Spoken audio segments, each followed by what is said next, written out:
Boy, you're entirely too old to be pussyfooting with a grown hog like that. If you intend to do a job, then do it. Don't hesitate, said the blood-soaked farmer. I looked down at the horror-stricken pig with pity in my eyes. It seemed to know what would happen next. The poor creature was beginning to squeal. It was too similar to the cries of a human. I felt sickened, like I was witnessing a murder. With one slash of the knife, one squirt of the arterial spray, one choked squeal, the job was done. James Jimmy O'Neill, a no-nonsense farmer old enough to feel the aches of a body abused by hard work, yet not old enough to enjoy the relief that comes with retirement, slit the throat of the unruly pig. Blood, blood everywhere. It soaked the ruby concrete of the floor of the slaughterhouse. It was thick and hot, and sluggishly flowed down the sloped floor towards the drain. Somehow it moved slower than normal liquid. I watched as it made its descent towards the drainage system. I stood there transfixed. I could not pry my eyes away from the gruesome trek of the blood. It felt as if I was staring at it for hours. Boy, are you even listening to me? I want this mess cleaned up. You think you can handle that? Questioned the calloused old farmer. Being drawn out of my reveling, I responded, Yes, sir. I will clean it up. I had originally been tasked to slaughter the pig, but I couldn't do it. Now I stood there, eyes downcast, looking thoroughly abashed. I swear kids these days are practically useless. All this school and respecting others bullshit is ruining the youth.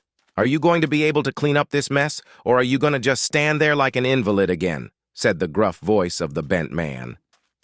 Beginning to turn red in the face, I kept my eyes glued on the growing pool of blood. I was unable to muster the courage to meet the old man's withering stare. With a nod of my head, I agreed. Without a second glance, the old man left the barn.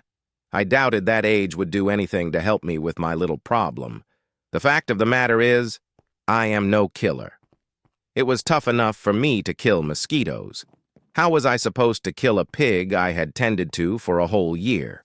I knew I wouldn't be able to go through with it when the pig locked eyes with me.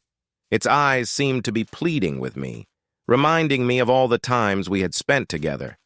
I talked to the pig, shared my hopes and dreams, my failures, even read poems and stories to it. It was perhaps the closest thing to a friend I had. Now, those dead and familiar eyes drilled into me.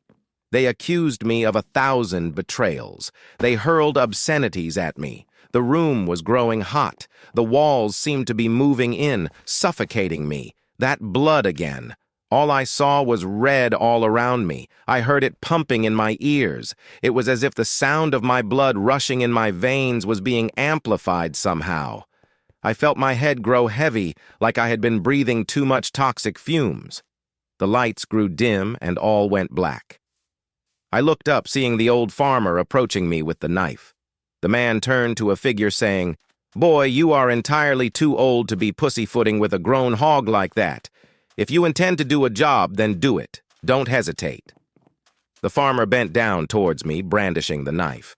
I cried out. Fear paralyzed me, and I knew exactly what was going to come. With a white-hot flash of pain, the knife ran across my neck. Blood rushed down my throat, clogging my air passages. I was choking on my own lifeblood. I tried to spit the sticky hot liquid out of my throat. My efforts were in vain. I felt my body grow weak, my vision fading. Before the darkness could consume me, I looked to see a queasy-looking me beginning to clean up the mess.